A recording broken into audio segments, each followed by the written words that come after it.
A massive protest at Queen's Park on the opening day of the legislature. An estimated 8,000 healthcare workers flooded the front lawn to send a strong message to the Ford government: hands off our healthcare system. It does not belong to them. It belongs to us. On the first day of the fall session, the cheers and chants of healthcare workers outside echoed inside the chambers. It is time to put the health of the many above the wealth of the few. Doctors, nurses, patients, hospital workers, and advocates from across Ontario stood side by side to say no to what they call the privatization of the public healthcare system.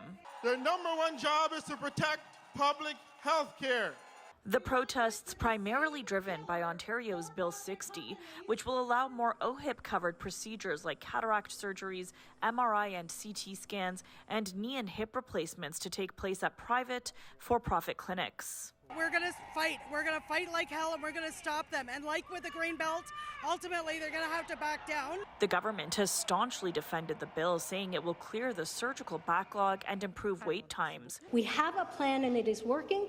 Healthcare workers tell us it will do exactly the opposite. We know that when hospitals go private, that wait times get longer, and we already have major staffing shortages and a staffing crisis. Those major staffing shortages highlighted in a recent report by CUPE's Ontario Council of Hospital Unions that found 37,000 hospital positions are currently unfilled.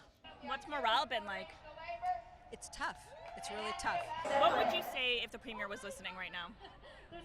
Resign. The report also found an estimated 11,000 Ontarians died waiting for surgeries, MRI, and CT scans in the past year. Enough is enough. In the crowd, some harrowing personal stories of loss. My husband was on a waiting list for heart surgery before COVID, and he was on the list too long. He died at home 4 days before his surgery date. I'm so sorry to hear that. Advocates here tell us this is just the beginning. They want to see even bigger protests in the coming months, and they say they won't stop until they see results. For City News, I'm Tina Yazdani.